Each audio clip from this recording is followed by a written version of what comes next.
¿Cómo estamos? Muertos. ¿Vivos? Sí. ¿Muertos? Muy bien. Quiero hacer una pregunta antes de leer el texto. ¿Cómo está nuestro testimonio? ¿Cómo está nuestro testimonio? Ahora vamos a Santiago, el capítulo 1.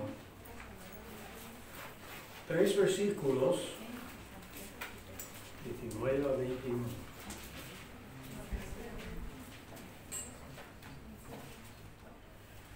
Por esto, mis amados hermanos, todo hombre sea pronto para oír, tardo para hablar, tardo para airarse, para que la ira del hombre, porque la ira del hombre no obra la justicia de Dios. Por lo cual, desechando toda inmundicia y abundancia de malicia, recibid con mansedumbre la palabra implantada, la cual puede salvar vuestras almas. Padre hermano, te damos gracias primero por ti, por todo lo que tú has hecho por nosotros, también por tu palabra que nos enseña exactamente cómo estamos.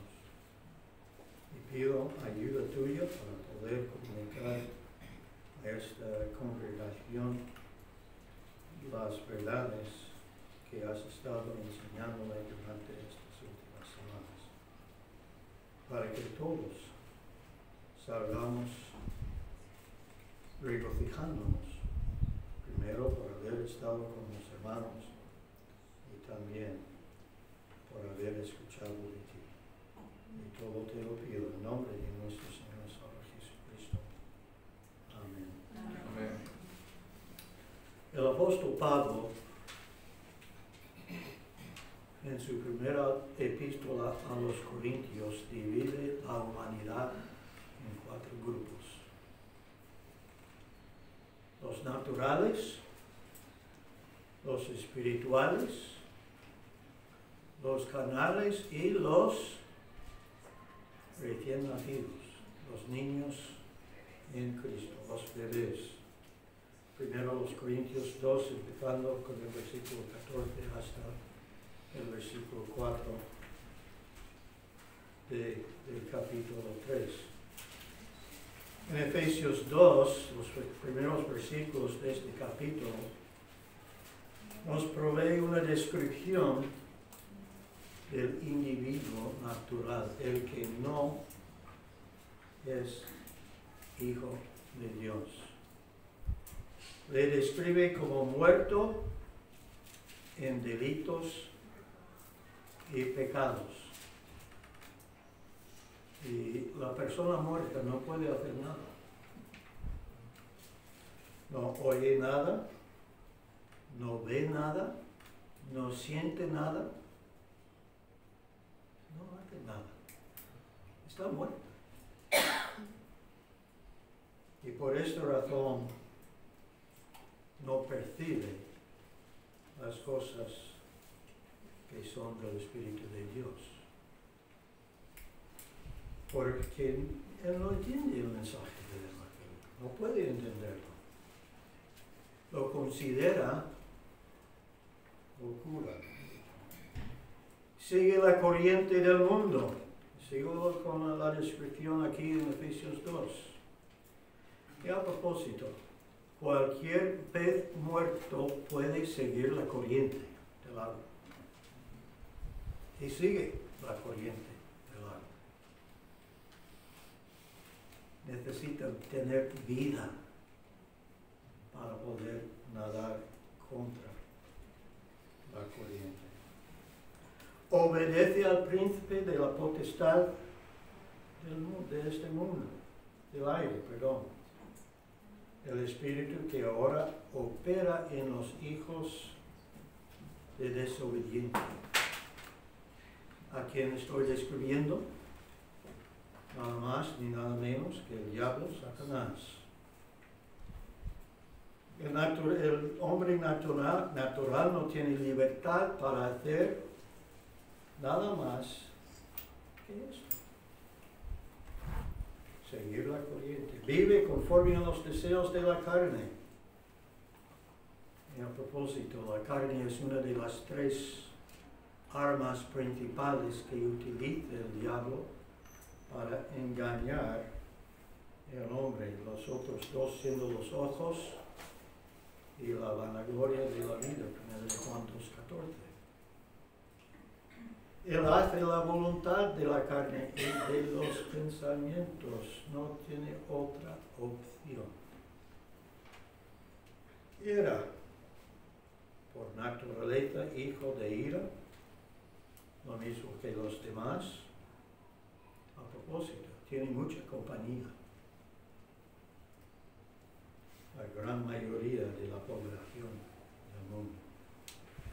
Debe estar obvio que eso se trata del hombre que no forma parte de la familia de Dios, ¿verdad? No voy a ser como John Biden. El texto en 1 Corintios nos da una descripción breve pero importante del hombre espiritual. Él tiene la mente de Cristo, por tanto es capaz de discernir entre la enseñanza pura que se conforma a la dada por el Señor mismo y los apóstoles, y la que ha sido contaminada con filosofías humanas. Y vamos a muchas iglesias y vamos a encontrar más de lo segundo que de lo primero.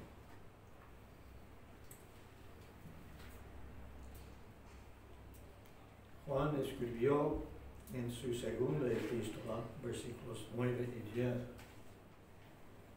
de estas dos sistemas doctrinales. Vamos ahora a Colosenses, el capítulo 2. Colosenses, el capítulo 2, y espero no estar pisando los talones del pastor con esto. En el versículo 8 del capítulo 2, luego en los versículos de 20 a 23, leemos estas palabras. Mirad que nadie os engañe por medio de filosofías y huecas sutilezas según las tradiciones de los hombres, conforme a los rudimentos del mundo y no según Cristo. Pues si habéis muerto con Cristo en cuanto a los rudimentos del mundo, ¿por qué, como si vivieseis en el mundo, os sometéis a preceptos tales como no manejes, ni gustes, ni aun toques, en conformidad de mandamientos y doctrinas de hombres? Cosas que todas se destruyen con el uso. Tales cosas tienen a la verdad cierta reputación de sabiduría en culto voluntario, en humildad y en duro trato del cuerpo, pero no tienen valor alguno contra los apetitos de la carne. No voy a comentar esto, lo dejo al pastor. El hombre carnal y el bebé recién nacido en Cristo, volviendo a 1 Corintios 2 y 3, se parece mucho. Ningún ser humano ha nacido capaz de tomar otra cosa que leche, y a propósito, en la mayoría de los casos, la mejor opción es la leche materna, o una de las fórmulas preparadas especialmente para ellos. El alimento sólido, aunque pasado por la batidora, le es prohibido. ¿Por qué? porque aún es incapaz de digerirlo. Así que no deberíamos esperar que el recién nacido Hijo de Dios sea capaz de digerir las cosas más profundas de las doctrinas que encontramos en las Escrituras. Ellos tienen la necesidad de leche, los rudimentos, las cosas más básicas de la doctrina, de la enseñanza bíblica. Es fácil perdonar al recién nacido por su inmadurez, pero es mucho más difícil perdonar al que reclama haber sido hijo de Dios desde hace años, el mismo nivel de falta de madurez. Y eso sobre todo porque todos tenemos fácil acceso a las Escrituras y tenemos aquí enseñanza y predicación bíblicas que nos debe estar ayudando a crecer. Así que literalmente nos queda sin excusa haber pasado muchos años para seguir como si fuéramos niños recién nacidos.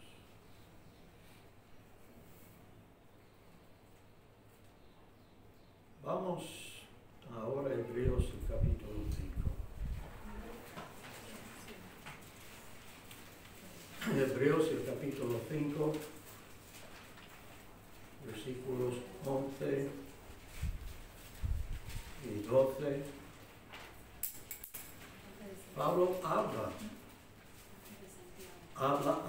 y de personas que llevan años convertidas,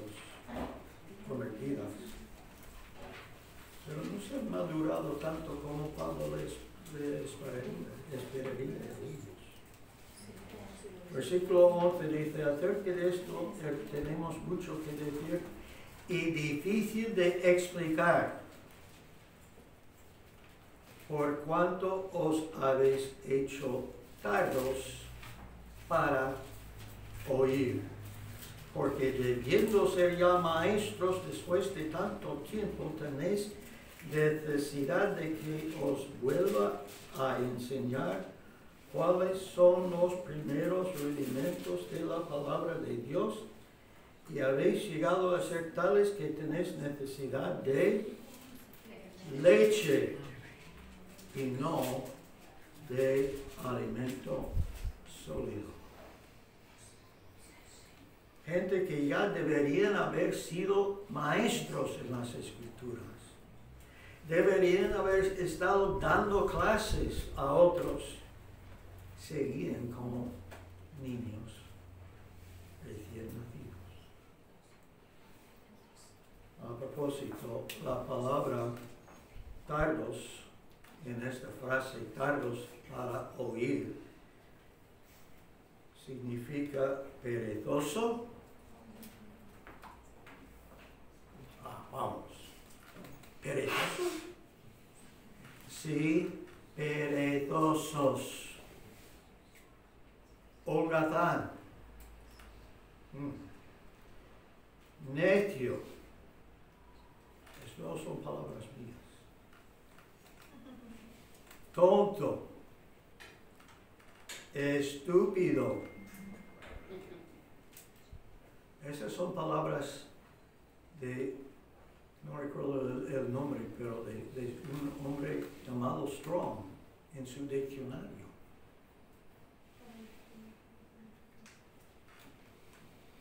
Nothros, siendo la palabra griega. Los celos, las contiendas y las disensiones encontrados en 1 Corintios 3:3 señalan al Hijo de Dios carnal por lo que es y como es. Ahora, Dios quiere que su justicia gobierne en el mundo. Y esto será posible solamente cuando los hijos de Dios todos ejercitamos nuestras mentes con las Escrituras, en dependencia del Espíritu Santo como Maestro nuestro.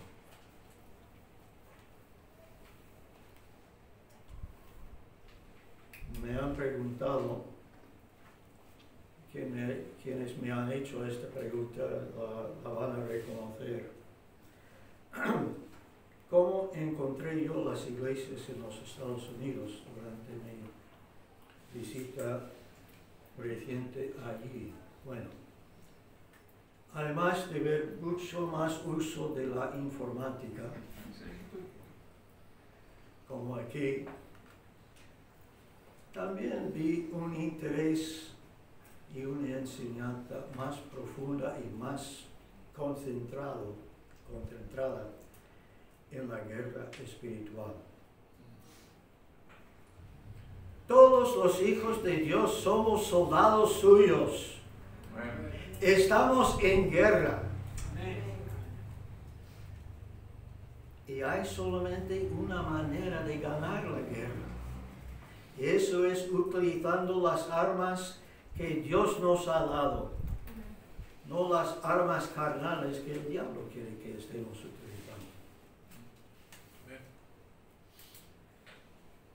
Ahora, justo antes de entrar en el comentario sobre el párrafo que hemos leído antes, me parece importante notar primero que las palabras están dirigidas a los hermanos de Jacob.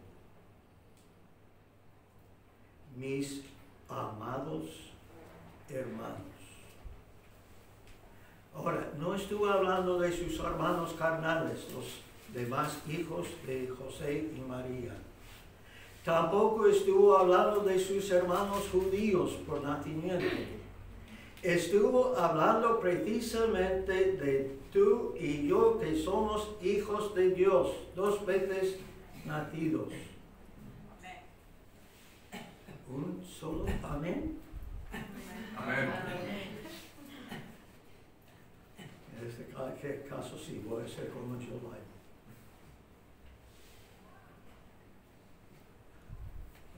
Estas palabras están dirigidas a todos nosotros que somos hijos de Dios. Y sirven de advertencia y contraste entre lo que es el hombre espiritual y el hombre carnal. El hombre espiritualmente maduro y el que sigue andando en la carne. No es la primera vez que Jacobo menciona a quienes la carta está dirigida como hermanos. Esto encontramos, por ejemplo, en capítulo 1, versículo 2, versículo 16, aquí en el capítulo 1, versículo 1, versículo 5 y una larga, etc.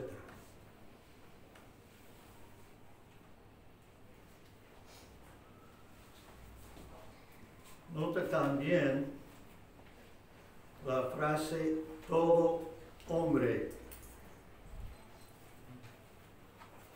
Todo hombre sea pronto para oír. Todo hombre. Y la palabra todo sigue significando lo mismo que hace tiempo cuando hice la pregunta la primera vez.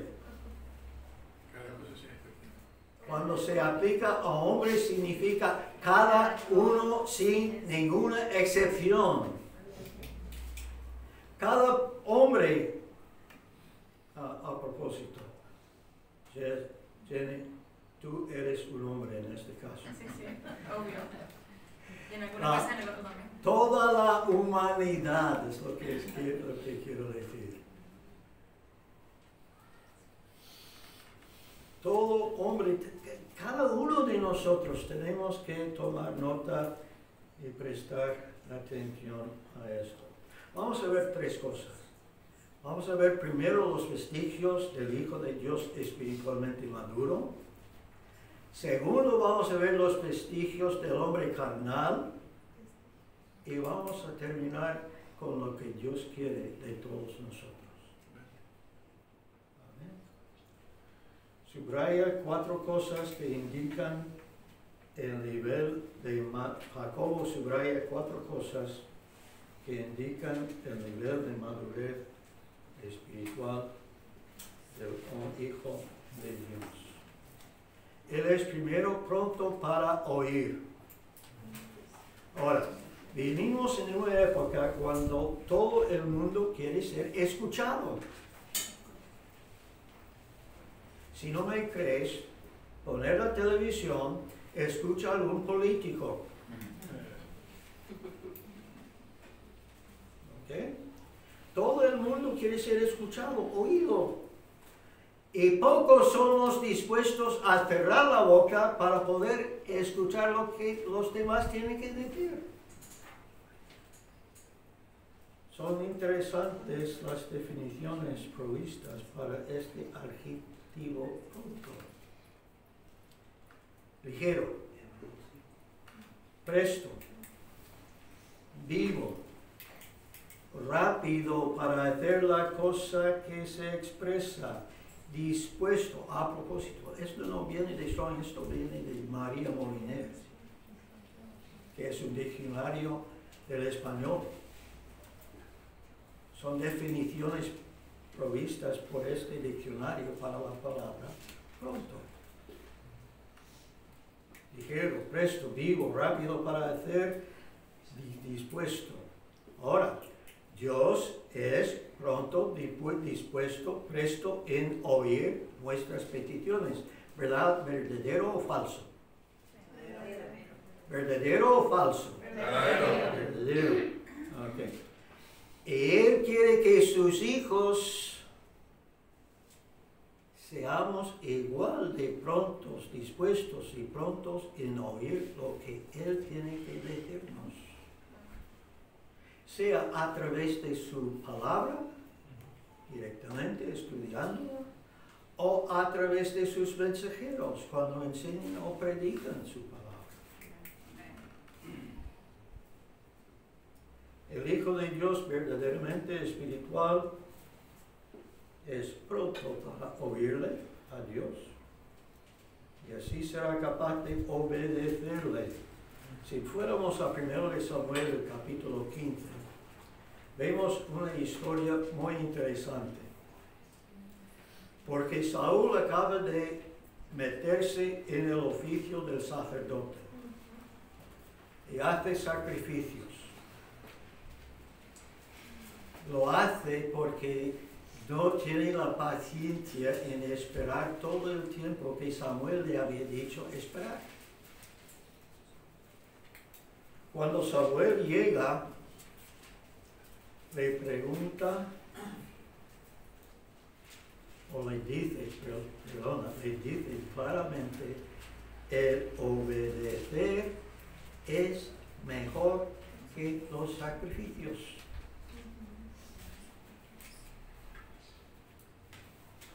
Obedecer a Dios es mejor que hacer el sacrificio que para venir al culto.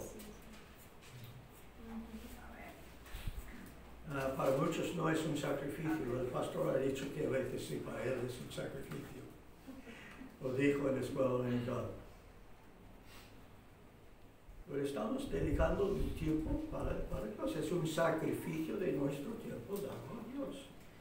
Pero obedecerle, a propósito, hacerlo es obedecerle. ¿Por qué lo digo? Porque Dios quiere que todos estemos reunidos en culto juntos, no dejando de congregarlos como tienen algunos por costumbre. Dios no quiere que estemos ofreciéndole el sacrificio del necio, sino un sacrificio que le agrada. Y no vamos a saber cómo es el sacrificio que le agrada, desconociendo las Escrituras. Tenemos que ser, primero, prontos para oír. Segundo, tardo para hablar. Parece que a todo el mundo le gusta oír el sonido de su propia voz. Nos gusta hablar. Aún a mí. Me dicen que soy muy callado. Me gusta hablar de vez en cuando. Y a propósito, he hecho de menos una esposa con quien hablar. Lo malo es que muchos son los capaces de usar muchas palabras para decir muy poco o nada. Ahora, otra vez, si no me crees, solamente pon en la televisión, escucha a un político. Un rato, ¿ok? Pocos son los capaces de mantenerse callados hasta después de haber oído toda la historia. Les falta la paciencia necesaria. Más de una vez, personas en esta congregación me han interrumpido sin haber escuchado todo lo que quería decir, pensando que iba a dar una explicación o una respuesta a lo que iba a decir. Resulta que estaban a 180 grados del camino por el cual yo estuve andando en mis pensamientos. Es decir, los miembros de la iglesia también se meten en este mismo falta. Salomón se ha expresado también en Eclesiastés capítulo 5:2, cuando dice que, resumiendo, hay más virtud en poder decir mucho con pocas palabras que en decir poco o nada por medio de la mucha palabrería. Hacerlo primero, decir mucho con pocas palabras, requiere sabiduría. Proverbios 17:27. El mismo Salomón explica que no hay mucha distancia entre el parlanchín y el pecado en el Proverbios 10, versículo 19. Y como veremos un poco más adelante en esta misma carta de Jacobo, el que sea capaz de no ofender en palabra, que es súper difícil, también será capaz de mantener todo el cuerpo bajo control. Santiago 3, capítulo 2. Ahora, el hombre que fue el pastor de la iglesia que me ordenó al ministerio, contó de su padre que solía mantener la boca bastante cerrada durante las comidas en familia. Ahora, un día alguien se atrevió a preguntarle, ¿por qué no estás compartiendo con nosotros en la conversación? Y el padre respondió, bueno, ya sé lo que sé, ahora sé lo que sabéis vosotros. Pero me parece que este padre se equivocó un poco, porque a veces en estas conversaciones el padre puede impartir enseñanza, instrucción a sus hijos y a su esposa, que no tendría la misma autoridad de hacer en otras ocasiones.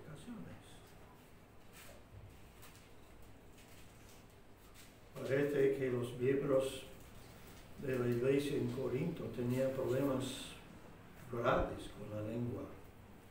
Vamos a 1 Corintios, el capítulo 14.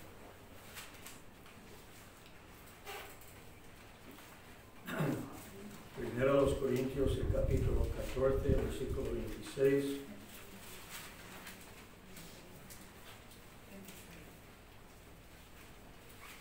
¿Qué hay pues, hermanos?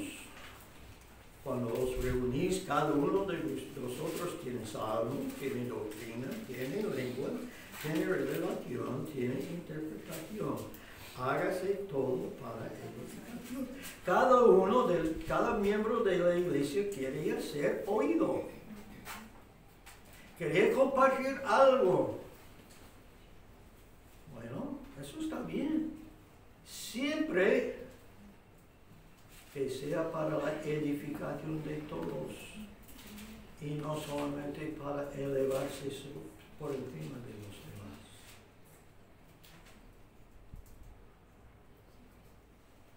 Tercero, volviendo a Santiago. Pronto para oír, tardo para hablar y tardo para airarse. En otras palabras, el hombre espiritualmente maduro tiene sus deseos, sus pasiones violentos, sus impulsos bien controlados. Es el significado de la palabra airarse. Contraste esto con el hombre que no tiene sus impulsos bajo control en Proverbios, el capítulo 14.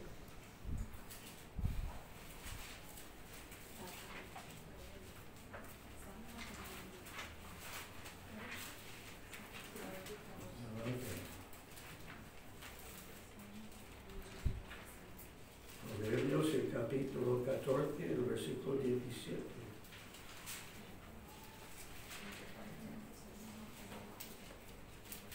Presta atención. El que fácilmente se enoja hará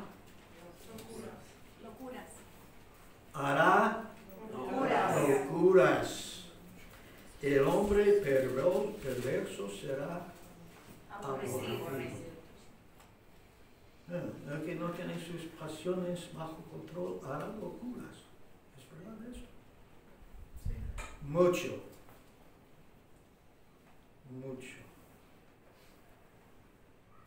Él actúa, de una manera que parece tonta al hombre cuerdo. Parecido a la mansedumbre, tener las pasiones bajo control es una virtud altamente valorada por los sabios. Proverbios 16:32. Salomón llama necio a quien no puede controlar su enojo en Eclesiastés capítulo 7, versículo 9. Ahora, Dios quiere sus hijos, todos sus hijos. ¿Qué significa todos?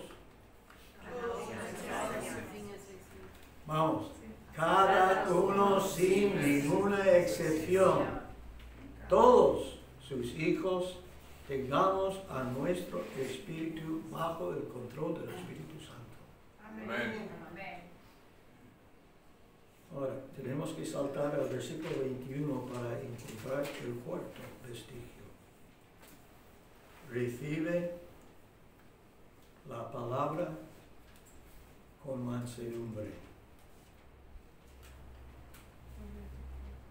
Recibe con mansedumbre la palabra implantada. Compara estas palabras de Jacobo con las escritas por Pedro en su primera epístola, el capítulo 2 y el versículo 2, donde dice: desead como niños recién nacidos la leche espiritual no adulterada, para que por ella crezcáis para salvación. Bueno, Pedro no está diciendo que cada uno de nosotros tenemos que movernos niños, sino ser como los recién nacidos. Yo tenía el privilegio de estar en la sala del parto cuando nació la última de mis hijas. Bueno, era el último de mis hijos. Ahora, la doctora, poco más de llegar a salir la niña para ver la luz del día, la doctora tomó esta niña y la puso sobre el abdomen de mi esposa. Y esta niña empezó a buscar el pecho de su madre. ¿Por qué? Porque tenía ganas de la leche materna que le esperaba. así deberíamos ser cada uno de nosotros en cuanto a la palabra de Dios. Tener este mismo deseo, esta misma ansia de aprender de ella. Dios quiere que nosotros, sus hijos, tengamos este mismo deseo. Primero de la leche, los rudimentos de las Escrituras. Cuanto más maduramos, de la vianda, el alimento sólido contenido en las mismas Escrituras. Ahora, este lado de la muerte, ninguno de nosotros llegaremos a tener todo el conocimiento disponible a través de la palabra.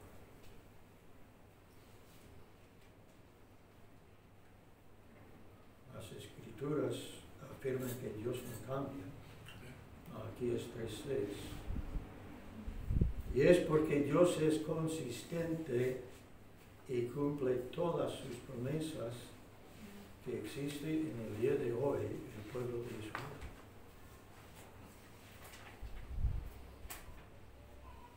Dios tampoco miente. Jamás ha mentido ni mentirá. Números 23, 19, 1 de Samuel 15, 29.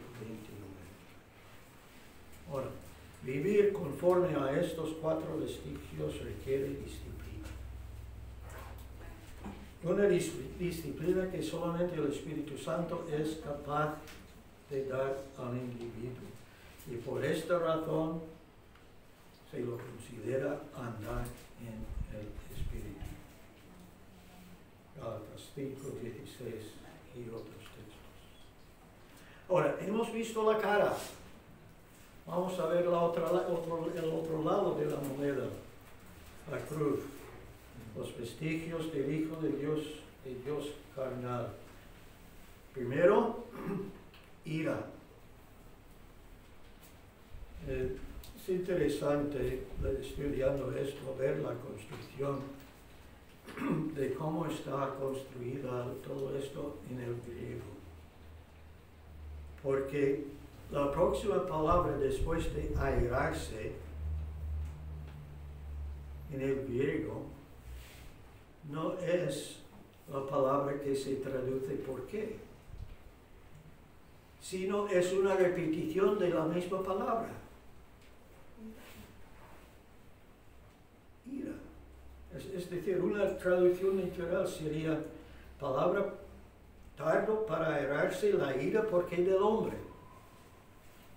Eso es palabra por palabra. Es lo que pone ahí. Así que los traductores han cambiado un poco el orden en español para que nos entendamos lo que quiere decir. ¿Cómo es la ira del hombre carnal? ¿Cuáles son algunos ejemplos? Bueno, primero, no me gusta lo que acabo de escuchar, ni las ideas, y por tanto me voy. Y mientras salgo, cierro la puerta con fuerza. O tal vez esta reacción. Bueno, no me gusta lo que están diciendo, así que me voy. No digo nada. No quiero participar en una conversación tranquila sobre el tema. Estos son solamente 2 ejemplos opuestos. Segundo, porque la ira del hombre no obra la justicia de Dios. Nota más adelante, desechando toda inmundicia. La inmundicia. Ahora, aquí Jacobo está exhortando a sus hermanos a rehusar participar en la inmundicia y la malicia. La inmundicia hablando de suciedad moral, depravación. Ahora, si vamos a pensar o recordar que Jacobo era judío de nacimiento, conocía muy bien la ley de Moisés, así que conocía muy bien el libro de Levítico. No encontramos listas de cosas que haría inmunda la persona. Animales, hechos, etc. Pero aquí no está hablando de la inmundicia causada por haber comido algo indebido, sino la inmundicia en nuestros pensamientos, actitudes y acciones.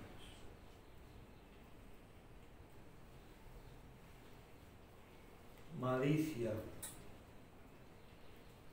Ahora, Strong ha provisto 3 definiciones para esta palabra. 2 de ellas tienen como raíz la misma palabra que es la palabra raíz de malicia. Él define este vocablo como maldad o malignidad. Y luego, como tercera acepción, añade depravación. Depravación. Ahora, malicia, según el diccionario en español, tiene a perversidad, malignidad y malevolencia como sinónimos. En los 2 primeros casos habla de intenciones o pensamientos todavía encubiertos que tienen el propósito de causar daño a otro. El último caso habla de atribuir malas intenciones a lo que hace o dice otra persona. El Hijo de Dios espiritualmente maduro no será culpable de intentar hacer daño a otra persona a propósito. Tampoco de atribuir malas intenciones a otro por lo que hace o dice sin un fundamento sólido para hacerlo. Vamos a saltar a Santiago capítulo 3 para ver el cuarto de los vestigios, de los celos. Versículo 16. No debe haber ninguna duda en cuanto al significado de esta palabra. Por tanto, pero si hay alguna duda, no se refiere a los celos por la obra del Señor, sino de tener celos de otro por lo que tiene o hace.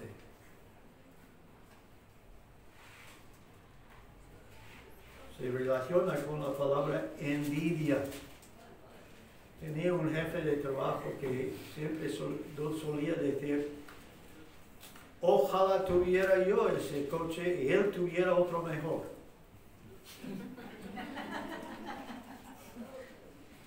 ¿Qué estaba haciendo? Intentando encubrir su envidia por esta persona, lo que tenía esta otra persona. También en el mismo versículo vemos el quinto, la contención o las contiendas. Strong indica que el vocablo encontrado aquí puede relacionarse con un verbo que significa estimular, especialmente a ira. En sí, el vocablo significa intriga y por implicación facción. Ahora, la nuestra es una iglesia donde sería muy fácil encontrar facciones. ¿Por qué? Pues mira a tu alrededor. ¿Qué tenemos?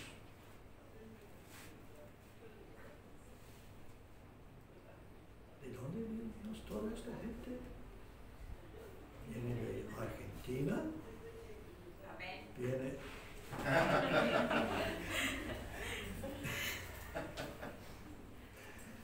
¿Viene de Bolivia?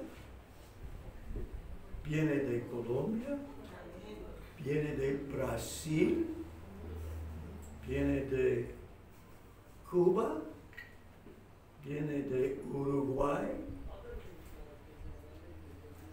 Eso es solamente nombrar algunos. A propósito, hay algunos españoles entre nosotros también. Cada uno tiene su propia historia, cada nación tiene su propia historia y cultura. Sería muy fácil para nosotros dividirnos en facciones por nuestra etnia, cómo éramos criados. Hay 3 americanos aquí también, de América del Norte. ¿Hay alguien más de América del Norte? Luxemburgo. Bueno. Él no quiere ser reconocido como americano. Pero en nuestra iglesia podemos trabajar en armonía. ¿Por qué? Porque ponemos al Señor y lo que Él quiere que estemos haciendo primero, antes de nuestra nacionalidad y cultura. Esto es evidencia de ser más maduro. Por último, vamos otra vez a 1 Corintios 3. La disensión es una traducción literal del vocablo que significa disputa o riña entre 2 o más personas. Falta de armonía entre personas que conviven de alguna manera a propósito. Cada vez que menciona Pablo el trabajo, la obra dentro de la iglesia, siempre utiliza la palabra armonía. Jamás se encuentra la palabra unísono. ¿Cuál es la diferencia? Bueno, vamos a pensar un momento en el coro. Pensamos en la orquesta.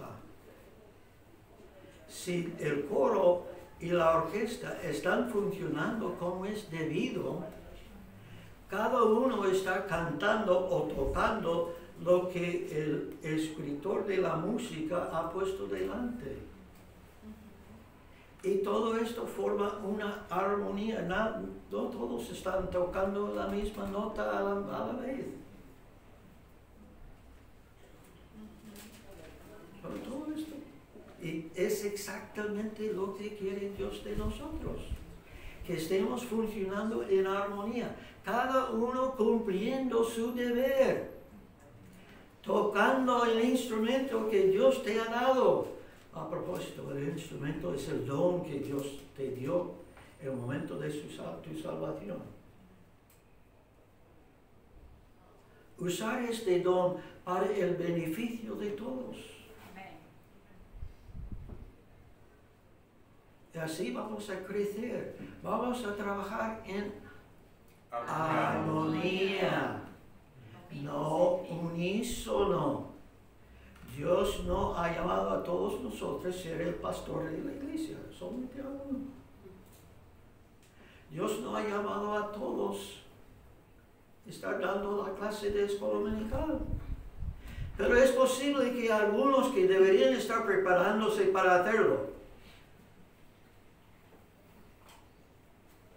Dios no todos están dirigiendo la música a la vez. Pero gracias a Dios, en mi ausencia, 4 hombres se pusieron voluntarios para hacerlo. Todavía hay mucho trabajo para mejorar. Le faltó mucho.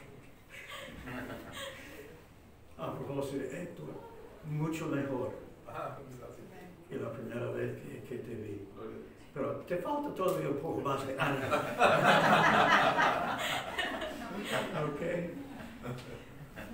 Ok, para terminar, el objetivo, la meta.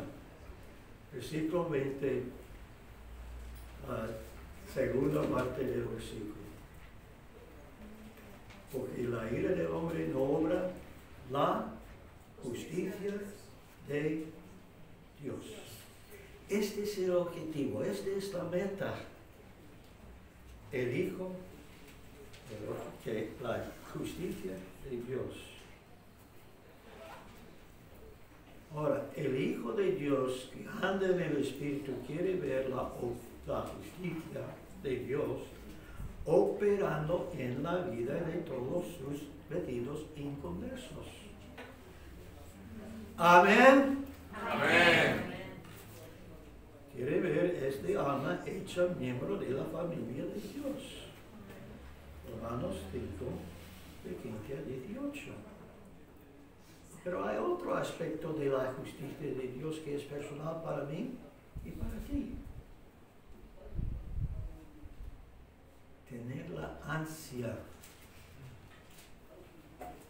de crecer espiritualmente.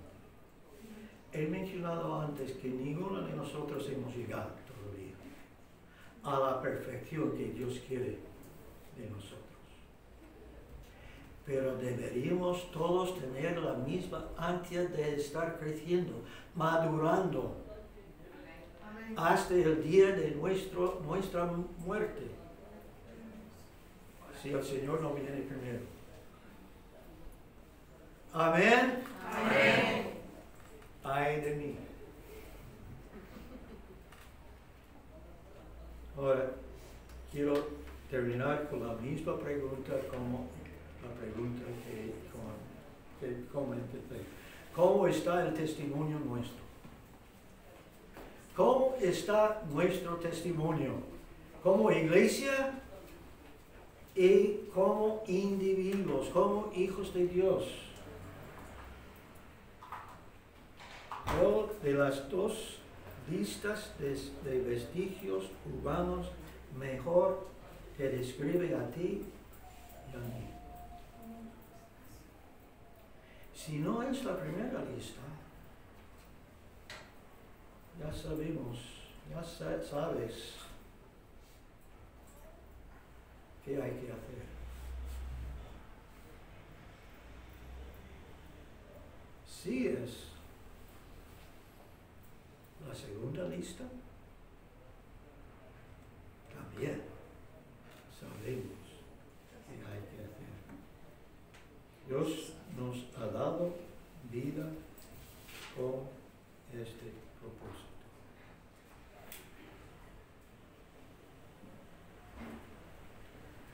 Que andemos, que nademos contra la corriente del mundo carnal.